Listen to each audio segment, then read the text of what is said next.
விரோதமாய் உருவாக்கப்படும் எந்த ஆயுதமும் வாய்க்காது. ஒரு ஆமென் சொல்லுங்க. அல்லேலூயா. உனக்கு எதிராக சில சுத்து வேலைகளை செய்வார்கள். உங்க பிசினஸை முடக்க என்ன பண்ணணும், யாரையோ எழுப்பி விடுவாங்க. சொந்த மனைவி எழுப்புவாங்க, சொந்த சகோதரனை எழுப்புவாங்க, சொந்த சகோதரி எழுப்புவாங்க, கூட நண்பர்கள் எழுப்புவாங்க. சோர்ந்து போகாதீங்க. கர்த்தர் வாக்கு பண்ணினது வாக்கு மாறாதவன். உனக்கு விரோதமா ஆயுதங்களை செய்வாங்கப்பா, ஆனா அந்த ஆயுதம் உன்னை தோற்கடிக்காது. ஒரு ஆமென் சொல்லுங்க. அல்லேலூயா. நம்ம நினைக்கிற ஆயுதம் என்ன, கத்தி, கடப்பாரை, துப்பாக்கி, அதெல்லாம் ஒண்ணும் கிடையாது. பாருங்க, சோர்வு என்கிற ஒரு ஆயுதம். என்ன ஆயுதம்? சோர்வு. நம்மளை சோர்வடைய பண்ற ஒரு ஆயுதம், பயமுறுத்துகிற ஒரு ஆயுதம். நிச்சயமாக சொல்லுகிறேன், மெய்யாக கர்த்தருடைய நாமத்தினால சொல்றேன், உங்களுக்கு விரோதமாய் உருவாக்கப்படுகிற ஆயுதம் வாய்க்காதே போகும். ஆமென்.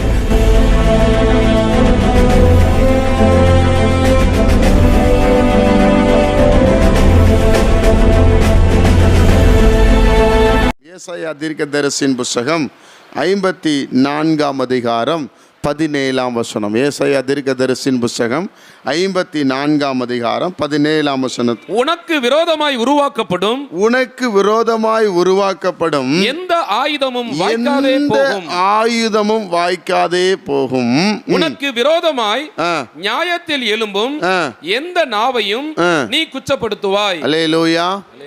உனக்கு விரோதமாய் உருவாக்கப்படும் எந்த ஆயுதமும், கடந்த வாரத்தில் நம்ம தியானித்தோம், இதோ உனக்கு விரோதமாய் கூட்டம் கூடினால் அது என்னாலே உண்டான கூட்டம் கூடுகிற கூட்டம் அல்ல என்று சொன்னார் இல்லையா?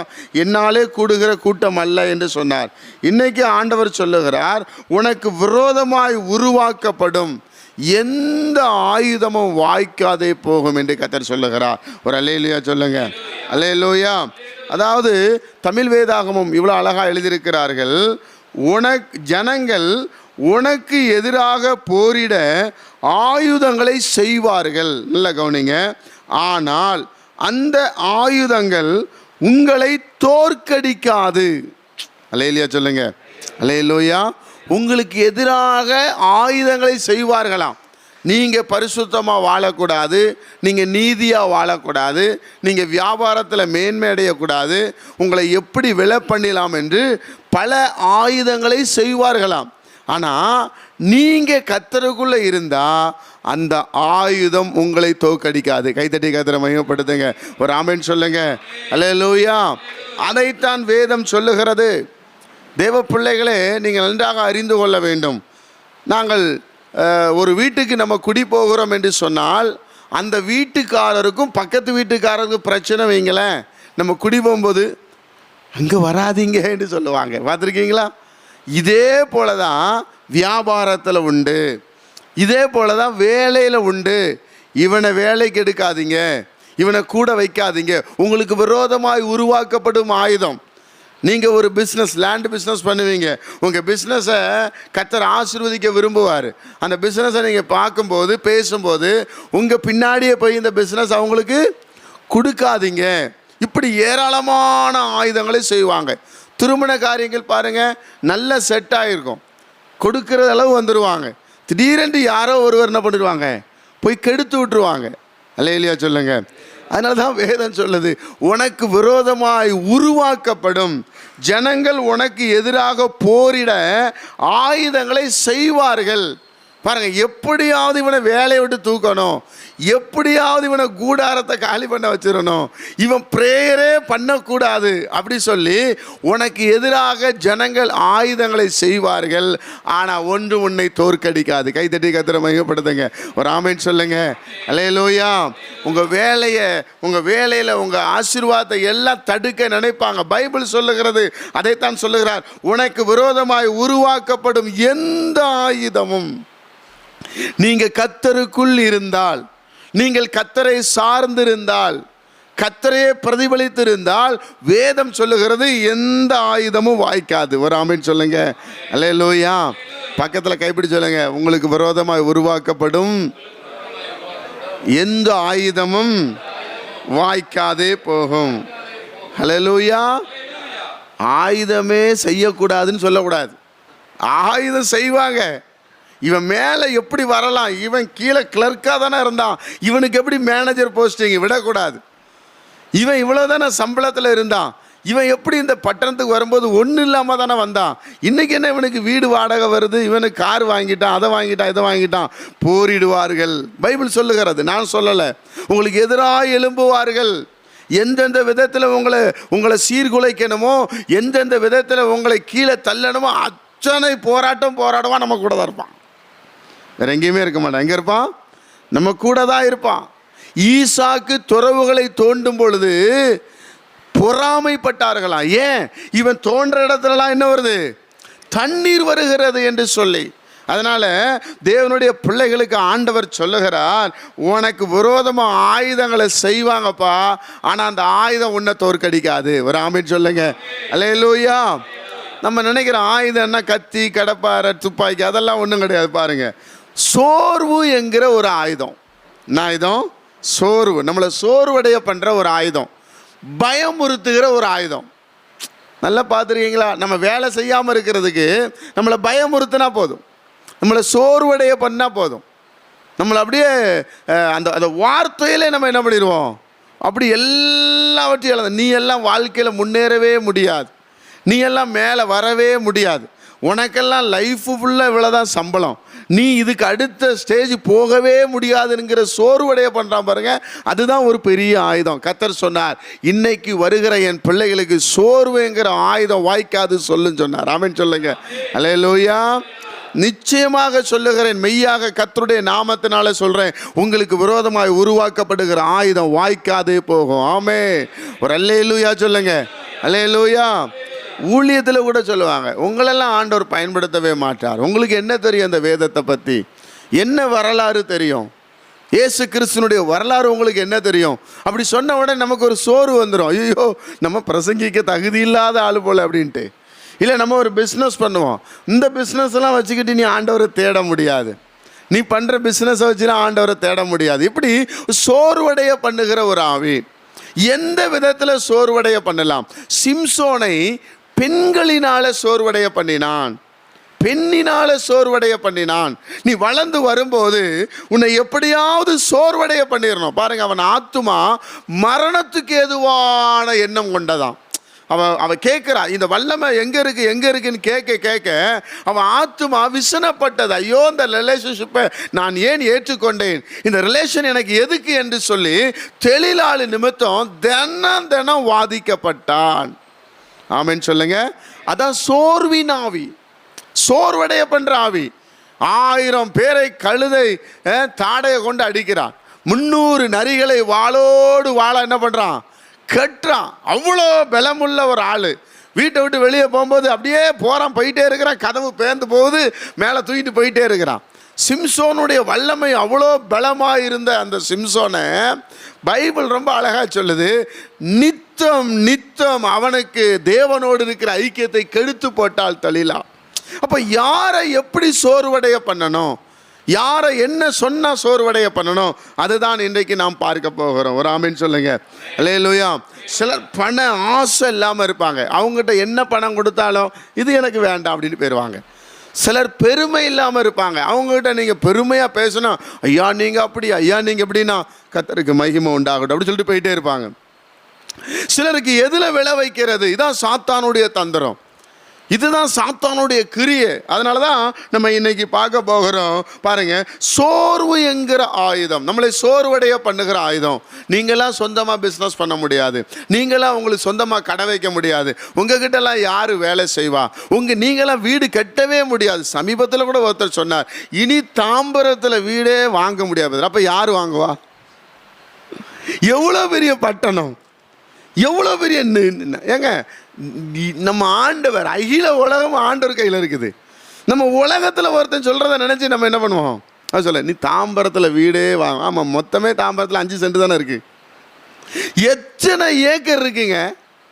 எப்படி நம்மளை சோர்வடைய பண்ணுறாங்க பாருங்க. உடனே நம்ம கூட இருக்கவங்கள, ஆமாம்மா இவர் வாங்க மாட்டார், கூட இருக்கிறவங்க அப்போ தான் என்ன பண்ணுவாங்க, அப்போ தான் சொல்ல, ஆமாம்மா இவர் வாங்க மாட்டார், இவர் வீடே கட்ட மாட்டார், வேஸ்ட்டுங்க, 30 வருஷம் தாம்பரத்துக்கு வந்து என்ன பிரயோஜனம்.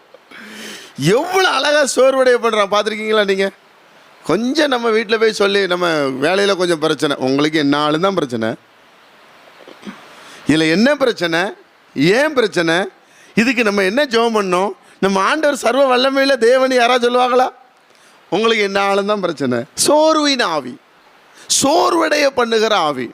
அப்போ இந்த ஆவியின் ஆயுதம் தான் கர்த்தர் வாய்க்காதே பண்ண போகிறார். கைத்தட்டி கர்த்தரை மையப்படுத்துங்க. ஒரு அல்லேலூயா சொல்லுங்க. அல்லேலூயா. நானே பெரிய சாட்சிங்க, அதனால தான் நான் அடிக்கடி சொல்கிறேன், நானே ஒரு பெரிய சாட்சி. ஏன்னா என்னையெல்லாம் யூஸ்லெஸ் அப்படி சொன்னாங்க. தாம்பரத்தில் வேலைக்கு வரும்போது என்னை வேலைக்கு அழைச்சவர் சொன்னாங்க, இவனை போய் கூட்டு வந்தீங்களா, இவனுக்கு என்ன தெரியுது, இவங்க என்ன வேலை செய்வான், ஐயோ இவனை வச்சுட்டு நான் படுற பாடு அப்படி சொன்னாங்க. ஒரு யூஸ்லெஸ்ஸை தான் கர்த்தர் மேன்மைப்படுத்த விரும்புகிறார். உலக ஜனங்கள் யாரை புறக்கணிக்காங்களோ அவங்கள தேவன் பயன்படுத்த விரும்புகிறார். ஒரு அல்லேலூயா சொல்லுங்க. அல்லேலூயா. இது என் காதுபடியே சொல்லுவாங்க, பார்த்துருக்கீங்களா? காதுபடியே நம்ம காதுபடியே சொல்லுவாங்க, அதெல்லாம் வேஸ்ட்டு. இன்னும் கூட நம்ம குடும்பத்தில் சொல்ல தான் செய்வாங்க, அவர் வீடு இடம் வாங்கவே மாட்டார், அவருக்கு 1 சென்ட் இடம் கூட கிடைக்காது, இவங்க தான் இடம் போட்ட மாதிரி.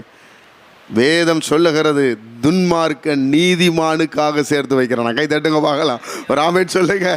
அல்லேலூயா. நம்ம அதன் மேலே ரொம்ப வாஞ்சை இல்லை, அதன் மேலே ரொம்ப விருப்பம் இல்லை, கர்த்தரை சார்ந்து இருக்கிறதுனால போயிட்டே இருக்கோம். ஆனால் நம்மளை டிஸ்கரேஜ் பண்ணுறவங்க அப்படி டிஸ்கரேஜ் பண்ணுவாங்க.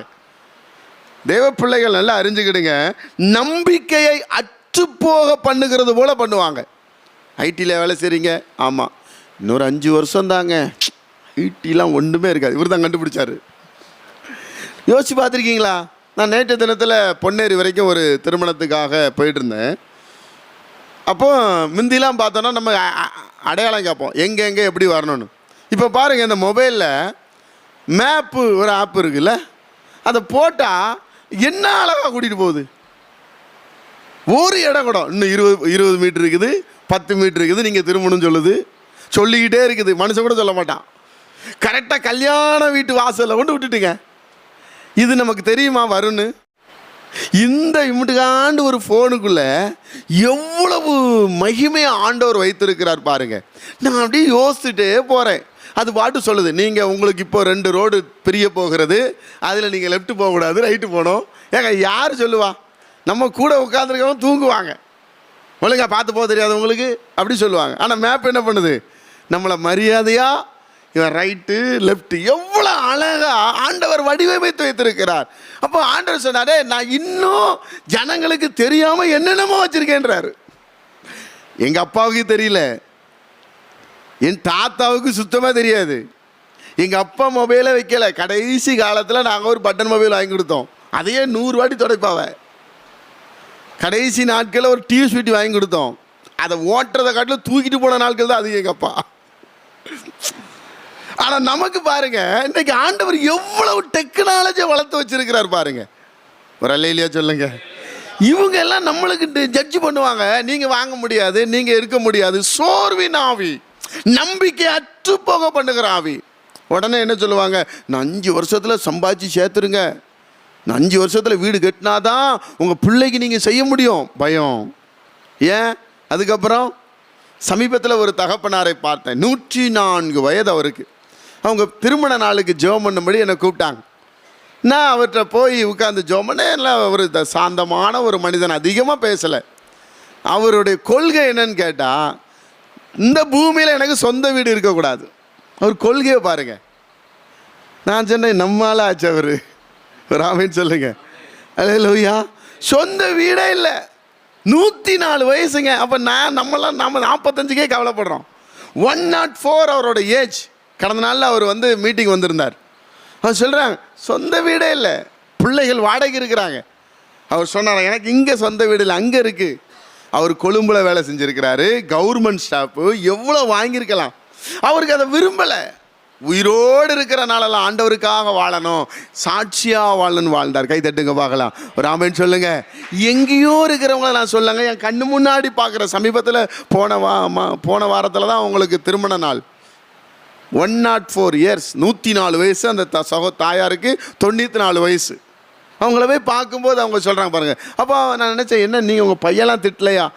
நான் தங்க மாதிரி நாங்கள் பார்த்துக்குறோம் எங்கள் அப்பாவை. எந்த கெட்ட பழக்கம் கிடையாது. நல்ல ஆண்டவரை ஆராதிக்கிற மனுஷன், நம்பிக்கை அற்றுப்போக பண்ணுகிற, அதுபோல வாக்கு தத்தத்தை சிதைக்க பண்ணுகிற சோர்வு. நமக்கு ஆண்டவர் வாக்கு கொடுத்துருப்பார். இப்போ நான்லாம் ஊர்லேருந்து வரும்போது அம்மா செருப்பு இல்லாமல் அனுப்பும்போது எனக்கு ஆண்டவர் வாக்கு கொடுத்தார், நான் உன்னை ஆசீர்வதிப்பேன், நீ பெரிய ஆளாக வருவேன் வாக்கு கொடுத்தார். இதை சதைக்க பண்ணுகிற காரியம் தான் இங்கே நிறைய நடந்து கொண்டு இருக்கும். நான் என்ன சொல்கிறேன், உனக்கு விரோதமாய் உருவாக்கப்படும் எந்த ஆயுதமும் வாய்க்காது. ஒரு ஆமென் சொல்லுங்க. அல்லேலூயா. உனக்கு எதிராக சில சுத்து வேலைகளை செய்வார்கள். உங்கள் பிஸ்னஸை முடக்க என்ன பண்ணணும், யார் யாரையோ எழுப்பி விடுவாங்க. சொந்த மனைவி எழுப்புவாங்க, சொந்த சகோதரனை எழுப்புவாங்க, சொந்த சகோதரி எழுப்புவாங்க, கூட நண்பர்களை எழுப்புவாங்க. சோர்ந்து போகாதீங்க. கர்த்தர் வாக்கு பண்ணினது வாக்கு மாறாதவர். ஒரு அல்லேலூயா, அல்லேலூயா. உனக்கு விரோதமாய் உருவாக்கப்படும் எந்த ஆயுதமும் வாய்க்காது. ஆமென். தைரியமா நீங்க வேலை செய்யுங்க. உங்களுக்கு கொடுத்த வேலையை உண்மையா செய்யுங்க, முழு பலத்தோடு செய்யுங்க, யாரையும் பார்க்காதீங்க. எனக்கு கொடுத்த வேலை என்னை எவ்வளோ நாள் வைத்திருக்கிறார், நான் உண்மையாக செய்வேன்னு செய்யுங்க. அல்லேலூயா சொல்லுங்க. நான் நினைப்பேன், இதோட 2வது டைரி என்னுடைய பிரசங்கத்தில் 8வது மாதத்தில் இது 2வது டைரி. முதல் டைரி முடிஞ்சிருச்சு, 2வது டைரி முடிஞ்சு. நான் நினைப்பேன், ஒரு பிரசங்கத்திற்கு இன்னொரு இடத்துல பிரசங்கம் பண்ணணும்னு நினச்சா ஆண்டவர் விட மாட்டார். ஆண்டவர் விட மாட்டார், ஒத்துக்கிடவே மாட்டார். இந்த பிரசங்கத்தை நீ அங்கே பண்ணக்கூடாதுன்னு பாரு. அப்போ தேவ சமூகத்தில் போனால் புது புது பிரசங்கத்தை தருகிறார். படிப்பறிவு இல்லாத, ஞானம் இல்லாத, அறிவு இல்லாத, எதுவுமே இல்லாத கர்த்தர் இந்த காரியத்தை செய்ய முடியும் என்றால் உங்களுக்கென்று கொடுத்திருக்கிற வேலை வியாபாரத்தை கட்டாயம் கர்த்தர் உயர்த்த முடியும். கைத்தட்டி கர்த்தரை மையப்படுத்துங்க. ஒரு அல்லேலூயா சொல்லுங்க. அல்லேலூயா. இதெல்லாம் நம்மளை சோர்வடைய பண்ணுகிற ஆவி, பயப்படுத்துகிற ஆவி. வயசாயிடுச்சு, இனி முடியாது, என்ன முடியாது, அப்படி சோர்வடைய பண்ணு. இந்த நேரத்தில் காற்று உள்ளம்போது தூத்திக்க, காற்று எப்பவும் இருக்கும். நீ தேவனை நம்பினாய் என்றால்தான். நேற்று தினத்தில் ஒரு இடத்துல நான் பிரசங்கம் சொன்னேன், கர்த்தரை தேடுகிறவர்களுக்கு ஒரு நன்மையும் குறைவே படுவதில்லை. கைகளை தட்டி கர்த்தரை மையப்படுத்துங்க. ஒரு ஆமென் சொல்லுங்க. நீ கர்த்தரை தேடிக்கிட்டே இருந்தால் 105 வயசு வரைக்கும் உயிரோடு இருந்தாலும் உங்களுக்கு குறை இருக்காது. அவர்கிட்ட கேட்டேன், என்னையா உங்களுக்கு குறை? எனக்கு ஒரு குறை இல்லை பிரதர். அவர் சொல்கிறார், எனக்கு ஒரு குறை இல்லை, 105. அடுத்த வருஷம் 105 தொட போகிறாரு. கணவன் மனைவி அவ்வளோ சந்தோஷமாக இருக்கிறாங்க. கணவன் மனைவி சாப்பிடும்போது அந்த தாயார் போய் அவங்க வீட்டுக்காரர் வர வேண்டிய எல்லா வழிகளையும் கொடுக்குறாங்க. எவ்வளோ ஒரு அன்பு பாருங்கள். நன்றாக அறிந்து கொள்ளுங்கள், தேவனுடைய பிள்ளைகள், உங்களுக்கு விரோதமாய் உருவாக்கப்படுகிற உங்கள் வியாபாரத்துக்கு, வேலைக்கு, எல்லாம் விரோதமாக எழும்புகிற எல்லா ஆயுதங்களையும் கர்த்தர் முறித்து போடுவார். ஒரு ஆமென் சொல்லுங்க. அல்லேலூயா. அதைத்தான் லூக்கா எழுதின சுவிசேஷம். இந்த ஒரு காரியத்தை நாம் தியானிக்கலாம். லூக்கா எழுதின சுவிசேஷம் 8ஆம் அதிகாரம் 5ஆம் வசனத்தை நாம் வாசிக்கும் போது, லூக்கா 8ஆம் அதிகாரம் 5ஆம் வசனத்தை வாசிக்கும் போது, விதைக்கிறவன் ஒருவன் விதையை விதைக்க புறப்பட்டான். அவன் விதைக்கையில் சில விதை வழியருகே விழுந்து மிதியுண்டது. ஆகாயத்து பறவைகள் வந்து அதை பட்சித்து போட்டது. நல்லா கவனிங்க. இந்த விதை தான் கர்த்தருடைய வசனம். திங்கட்கிழமை காலையிலே கர்த்தருடைய வசனத்தை கேட்க வர்றீங்க. உங்க விதை வீட்டுக்கு போறதுக்குள்ள நிலைக்கிறது இல்லை. அதுதான் பிரச்சனையே. சொல்லுங்க, கடந்த வாரம் நான் என்ன டாபிக் பேசினேன்? இந்த விதை இல்லை உள்ள. அந்த விதை இருந்திருந்தா நீங்க ஆண்டவர் நாமத்தில் முளைச்சி வரும். நீங்க வீட்டுக்கு போறதுக்கு முன்னாடியே, இல்லை இன்றைக்கு ஒரு நாளோ 2 நாளைக்குள்ள அந்த விதை யார் எடுத்துறா? பைபிள் சொல்லுகிறது பாருங்க. 12ஆம் வசனத்தை வாசிக்கும் போது, வழியருகே விதைக்கப்பட்டவர்கள் வசனத்தை கேட்கிறவர்களாய் இருக்கிறார்கள். அழகா கேட்குறீங்க, பியூட்டியா கேட்குறீங்க, தூக்கமே வர்றதில்ல யாருக்கும். சும்மா அப்படியே கண்ணை திறந்து வச்சு என்ன சொல்றாருன்னு கேட்குறீங்க. கரெக்ட். ஆனா அவர்கள் விசுவாசித்து ரட்சிக்கப்படாதபடிக்கு பிசாசானவன் வந்து அவ்வசனத்தை அவர்கள் இருதயத்திலிருந்து எடுத்து போடுகிறார். இதுதான் நடந்து கொண்டு இருக்கிறது. எவ்வளவு வசனம், எவ்வளவு பிரசங்கம். அப்பா இயேசுவே நம் கண்மலை ஊழியத்தில் எத்தனை பிரசங்கம். இதுலயும் சிலருக்கு திருப்தி இல்லாம அங்க போனேன், இங்கேயே குமுற கொடுக்கிறாரு ஆண்டவர் வசனம்.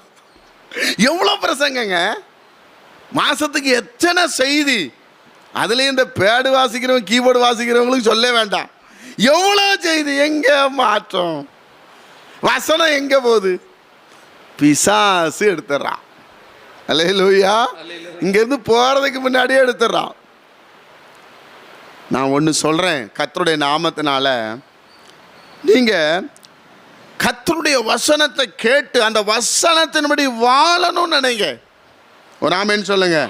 இயேசு சொல்றார் பாருங்க, லூக்கா அது 8ஆம் அதிகாரத்தில் நீங்கள் வாசிக்கும் போது 21ஆம் வசனத்தை வாசிங்க. லூக்கா 8ஆம் அதிகாரம் 21ஆம் வசனத்தை வாசிங்க. அதற்கு அவர் தேவனுடைய வசனத்தை கேட்டு அதன்படி செய்கிறவர்களே. நல்லா பார்த்தீங்களா? என்ன செய்யணுமா? அதன்படி செய்யணும். கேட்கறது மாத்திரம் இருக்கக்கூடாது. ஐயோ அழகா பிரசங்கிக்கிறாருங்க, அவருக்கு என்னங்க இவ்வளோ அழகா பிரசங்கிக்கிறாரு, எங்கிருந்து வசனம் எடுப்பாரு, அவரு காப்பி அடிப்பார், இப்படிதான் நினைப்போம் நம்ம. ஐயா, நீ கேட்டு அவருடைய வசனத்தின்படி யார் செய்கிறார்களோ, ஆண்டவர் எழுதுறாரு, நீங்க வசனத்தின்படி செய்கிறவர்களா மாறணும். ஒரு ஆமென் சொல்லுங்க. அல்லேலூயா. இந்த வாரம் கர்த்தர் சொல்லியிருக்காருல, உனக்கு விரோதமாய் உருவாக்கப்படும் எந்த ஆயுதமும் அது வாய்க்கவே வாய்க்காதுன்னு போனோம். ஐயோ வாய்ச்சிருமோ, அப்படி பயப்படக்கூடாது. கட்டாயம் வாய்க்காது. ஏன்னா அவர் எழுதியிருக்காருல்ல, ஒவ்வொரு வாரமும் ஆண்டவர் பேசுறார், ஒவ்வொரு நிமிஷமும் ஆண்டவர் பேசுறார். இந்த வாரம் உங்க வேலைக்கு விரோதமா, இந்த வாரம் உங்களுக்கு ஒரு லெட்டர் வருது, இந்த வாரம் உங்களுக்கு அப்படி வேலை தூக்குற மாதிரி இருக்குங்க அப்படி சொன்னால் நம்பாதீங்க. ஏன்? கர்த்தர் சொல்லிட்டாரு, வாய்க்காது. ஒரு ஆமென் சொல்லுங்க. இந்த வாரம் நீ வாடகை கட்ட முடியாது, நம்பாதீங்க. ஏன்ட்டு அடிக்கடி சாத்துரு வந்து அப்படி பேசுவான். 2-3 பேர் உனக்கு நல்லா காணிக்க கொடுக்கறதுனால துமுறா நீ பேசுற, இந்த மாசம் அவங்களை நிறுத்துறமா, போ பிசாசே, நீ நிறுத்தவே முடியாது. கை தட்டுங்க பார்க்கலாம். ஒரு ஆமென் சொல்லுங்க. அல்லேலூயா. என்ன ஆட்டம் ஆடுற, எவ்வளோ இதான் மேலே நின்று பேசுகிற, உனக்கு பெரிய பலமே அந்த பண தேவைதான். இதை நான் முடக்கிட்டா நீ இவ்வளோ வேகமாக ஊழியம் செய்ய முடியாதுன்னு சொல்லுவான். அப்போ நான் சொல்லுவேன், நீ முடக்குன்னு நினைச்சாலே ஏன் கர்த்தர் விட மாட்டார். ஒரு ஆமென் சொல்லுங்க. நீ முடக்க எனக்கு கொடுத்துக்கிட்டு தான் இருப்பார். கை தட்டுங்க பார்க்கலாம். ஒரு அல்லேலூயா சொல்லுங்க. அல்லேலூயா. உனக்கு விரோதமாய் உருவாக்கப்படும் எந்த ஆயுதமும் வாய்க்காதே போகும். என் அன்பு கர்த்தருடைய பிள்ளைகளே, இன்னைக்கு நாம் வழி அருகே விதைக்கப்பட்டவர்களாக இருக்கிறோம். நம்ம விதை என்றது அழகா சொல்றார் பாருங்க, 8ஆம் அதிகாரம் 11ஆம் வசனம். அந்த ஊமையின் கருத்தாவது விதை தேவனுடைய வசனம். ஆமென் சொல்லுங்க. அப்போ உங்களுக்கு வசனம் சொல்லப்படுது, உங்களுக்கு விரோதமாய், பக்கத்துல எப்படி சொல்லுங்க, உங்களுக்கு விரோதமாய் உருவாக்கப்படுகிற எந்த ஆயுதமும் வாய்க்காதே போகட்டும். அல்லேலூயா. இதுதான் விசுவாசம். ஆமென். தைரியமா போங்க, விசுவாசமா போங்க. கர்த்தர் நம் பட்சத்தில் இருக்கிறார், கர்த்தர் என் பட்சத்தில் இருக்கிறார். நான் பயப்படேன். மனுஷன் எனக்கு அவன ஆயுதத்தை செஞ்சு கெடுத்து பார்ப்பான். ஆண்டவர் கொடுத்து பார்ப்பார். அவன் கெடுக்க அவர் கொடுப்பார். ஆமென் சொல்லுங்க. உங்க கைகளை கர்த்தர் மேன்மைப்படுத்துவார். அல்லேலூயா. சோர்ந்து போன ஒரு மனிதனை சும்மா எளிமையா ஒன்று சொல்றேன் பாருங்க. 1 ராஜாக்கள் புஸ்தகம் 19ஆம் அதிகாரம் 4ஆம் வசனத்தில் ஏற்கனவே பார்த்த பகுதி தான், இன்றைக்கு பார்த்தா நல்லா இருக்கும். 1 ராஜா 19ஆம் அதிகாரம் 4ஆம் வசனம் வாசிங்க. அவன் வனாந்தரத்தில் ஒரு நாள் பிரயாணம் போய் ஒரு சூரைச்செடியின் கீழ் உட்கார்ந்து தான் சாக வேண்டும் என்று கோரி, போதும் கர்த்தாவே, என் ஆத்துமாவை எடுத்துக்கொள்ளும், நான் என் பிதாக்களை பார்க்கிலும் நல்லவன் அல்ல என்று சொல்லி. நல்ல கவனிங்க. எலியா தீர்க்கதரிசி எப்ப ஏன் சோர்ந்து போனாரு? அதுக்கு முந்தின 19ஆம் அதிகாரம் 2ஆம் வசனத்தை வாசிக்கும் போது, அப்பொழுது எசபேல் எலியாவினிடத்தில் ஆள் அனுப்பி, அவர்களிலே ஒவ்வொருவனுடைய பிராணனுக்கு செய்யப்பட்டது போல நான் நாளை இந்நேரத்தில் உன் பிராணனுக்கு செய்யாதே போனால் தேவர்கள் அதற்கு சரியாகவும் அதற்கு அதிகமாகவும் எனக்கு செய்ய கடவர்கள் என்று சொல்ல சொன்னாள். நேற்றைய தினத்துல உங்க தெய்வத்தெல்லாம் கூப்பிடுங்கடா, வந்தா பார்க்கலாம், தொற்றுட்டும், உங்கள் மேல் உத்தரவு வரலட்டுன்னு சொல்லி சவால் விட்டார். இன்னைக்கு அந்த வார்த்தையில ஒரு சோர்வு. எவ்வளவு அழகா எலியா தீர்க்கதரிசிய சாகர நிலைமை கொண்டு போயிட்டு பத்தியில அந்த சோர்வு யோசிச்சு பாருங்களேன். எலியா தீர்க்கதரிசி இன்னைக்கும் பாருங்க, அவர் சாகவே மாட்டாரு, அவர் எடுத்துக்கொள்ளப்படுறவர். ஆனா இவர் சாக வேண்டும்ன்றாரு. ஒரு சோர்வான அந்த வேர்டு சொல்லப்படுகிற ஆட்கள் அப்படிதான் நம்மளை சோர்வடைய பண்ணுவான். உன் கடையை இல்லாமல் பண்ணிடுவோம் பாரு. அது சொல்ற ஆள் பெரிய ஆளா இருப்பாரு. நான் சொல்றேன், அவ்வளோ பெரிய ஆளாக இருந்தாலும் பயப்படாதீங்க, உங்க கூட கர்த்தர் இருக்கிறா. கை தட்டுங்க பார்க்கலாம். ஒரு ஆமென் சொல்லுங்க. அல்லேலூயா. இந்த இடத்துல என்னை பயன்படுத்தலைன்னா இன்னொரு பெரிய இடத்த வச்சிருக்காரு, நான் விசுவாசிக்கிறேன். ஆமென். அதுதான் என்னுடைய விசுவாசம்.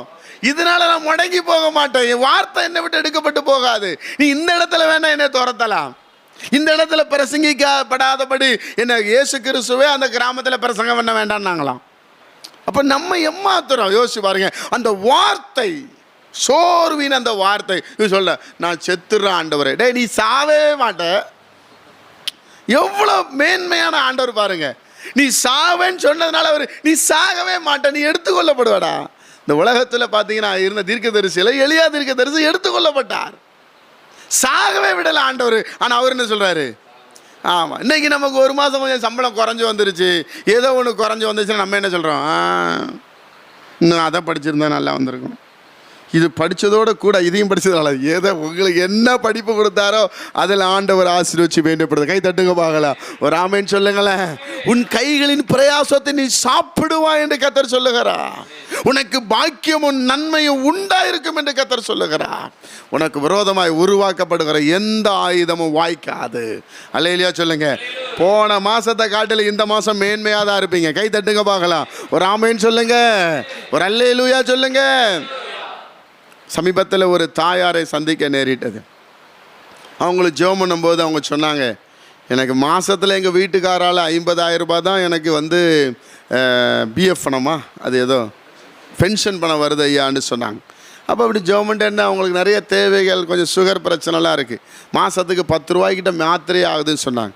அப்போ நான் ஆண்டவர்கிட்ட சொன்னேன், ஆண்டவரே இந்த தாயாருக்கு எக்ஸ்ட்ரா போட்டு கொடுங்கப்பா, உங்களால் பண்ண முடியாது என்ன இருக்குதுன்னு சொல்லி ஜெபம்ட்டு வந்தேன். இப்போ என்னைக்கு சொல்லிவிட்டு ஜெபம்ட்டு வந்தானோ அப்புறம் அவங்க சொல்கிறாங்க, இப்போ 69,000 ரூபா வருதான். கை தட்டுங்க பார்க்கலாம், ஒரு ஆமென் சொல்லுங்க. அல்லேலூயா. என்னையா நம்ம ஆண்டவர் எவ்வளோ உட்கார்ந்த இடத்துலதே 19,000 கூட வருது. நமக்கு விசுவாசம் ரொம்ப தளர்ந்து போன விசுவாசம்.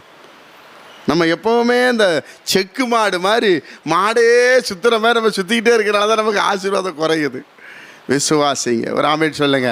எனக்கு விரோதமாக உருவாக்கப்படுகிற எந்த ஆயுதமும் எவெல்லாம் நம்மளை கெடுக்கணும்னு நினைக்கிறானா அங்கே தான் கர்த்தர் நம்மளை உயர்த்த போகிறான். எவன் நம்மளை துரத்த நினைக்கிறானா அங்கே தான் கர்த்தர் மேன்மைப்படுத்த போகிறான். ஆமென். அதனால் வசனத்தை விதைக்கிற வசனம் தேவனுடைய வசனம், விதை என்பது தேவனுடைய வசனம். அந்த வசனத்தை விதைக்கும் போது கர்த்தர் இதை சொல்லியிருக்கிறார். ஏங்க நம்ம வாங்கின இடம் வாங்க முடியாமல் போயிருமா, கர்த்தர் சொல்லியிருக்கிறார். இந்த மாதத்தில் அது நடக்கும். கை தட்டுங்க பார்க்கலாம், ஒரு ஆமென் சொல்லுங்க. அல்லேலூயா. நான் ஊழியத்துக்கு வந்த புதுசில் வந்த பிற்பாடு நான் ஆண்டவரே நிறைய ஊழியருக்கு ஹெல்ப் பண்ணணும். அப்போ முந்தி நான் வேலை செய்யும்போது ஹெல்ப் பண்ணுறது நியாயம். இப்போ நான் ஊழியம் செய்கிறேன், நான் எப்படி செய்ய முடியும்? ஆண்டவர் சொன்னா, நீ செய்வ, நீ நோட்டில் எழுது, நீ செய்வ அப்படி சொன்னார். நான் நைட்டு தினத்தில் ஜெபத்தை பண்ணிக்கிட்டு இருக்கும்போது ஆண்டவர் சொன்னா, இப்போ எடுத்து பாரு என்று சொன்னா. எடுத்து பார்த்தா ஏராளமான ஊழியங்களுக்கு ஹெல்ப் பண்ணுறோம். எனக்கே ஆச்சரியமாக இருக்கு. நான் அதை சொல்ல விரும்பவில்லை. ஜனங்கள் கொடுக்கிற காணிக்கையிலேயே தேவன் நமக்கு கொடுத்திருக்கிறத நான் மற்றவர்களுக்கு கொடுக்கத்தக்கதான கர்த்தர் ஆசீர்வதித்திருக்கிறார். பிரதர் பாடும்போது, பிறருக்கு நீயும் கடன் கொடுக்க கர்த்தர் என்னை மேன்மையாக வைப்பார். பிறருக்கு நானும் கடன் கொடுக்க, ஆமா, கர்த்தர் என்னை மேன்மையாக வைப்பார். கர்த்தர் என்னை மேன்மையாக வைப்பார். நான் கலங்கிடவே மாட்டேன். ஆமென். கர்த்தர் என்னை மேன்மையாக வைப்பார். நான் கலங்கிடவே மாட்டேன். அல்லேலூயா. நான் பிஸ்னஸ் பண்ணும்போது கொடுக்கறது வேற, இப்போ நான் ஊழியம் செய்யும்போது கொடுக்க வைத்திருக்கிறார். நேரத்தில் கை வச்சு ஜெபம், ஒருத்தர் கூட இதில் நான் கொடுக்காம இருக்கக்கூடாது ஆண்டவரே. இன்னும் அதிகமான கஷ்டப்பட்ட ஊழியக்காரங்களை கண்டுபிடிக்கணும். இன்னும் யார் நல்ல ஊழியம் செய்கிறா கண்டுபிடிக்கணும். அவங்களுக்கு நீங்கள் கொடுக்குற அந்த காணிக்கையில் அதில் ஒரு பகுதி எடுத்து அவங்களுக்கு கொடுத்து தேவனுடைய நாமத்தை உயர்த்த வேண்டும் என்று சொல்லி நான் விருப்பப்பட்டேன். யாருக்குமே தெரியாது. என்னுடைய அறையில் பார்த்து அந்த ஜெபத்தை நான் ரொம்ப கர்த்தரை சந்தோஷப்பட்டேன். கர்த்தருடைய பிள்ளைகளே, அப்போது நம்ம ஆண்டவர் நம்மளை ஆசீர்வதிக்கிறவர், மேன்மைப்படுத்துகிறவர். எனக்கு விரோதமாக எழும்புகிறேன் பாருங்க, இத்தனை ஊழியத்தை தாங்குகிற நம்ம கர்த்தர் நம்மளை விட்டுருவாரா? நம்மளுக்கு ஜெபிக்காமல் விட்டுருவாரா? ஒரு ஆமென் சொல்லுங்க. அல்லேலூயா. கர்த்தர் மேன்மையாய் ஆசீர்வதிப்பார். அதனால தான் நான் சொல்கிறேன், இந்த ஊழியத்துக்கு கொடுக்குற பிள்ளைகள் பாக்கியவான்கள். ஏன்னு சொன்னால் நம்ம நிறைய சுவிசேஷ ஊழியம், போதகர் ஊழியம், ஏழைங்களுக்கு எல்லாவற்றையும் செய்வதற்கு ஆண்டவர் கிருபை செய்திருக்கிறார். அதில் நான் ஒரு உக்கிரகாரனாக இருக்கிறேன். உண்மையாக இருந்தால் கர்த்தர் என்னை ஆசீர்வதிப்பார். ஒரு நாள் என்னை கர்த்தர் கீழே விடவே மாட்டார். ஆமென். ஜெபிக்கும்படி அவர் எழுந்து நிற்பலாம்.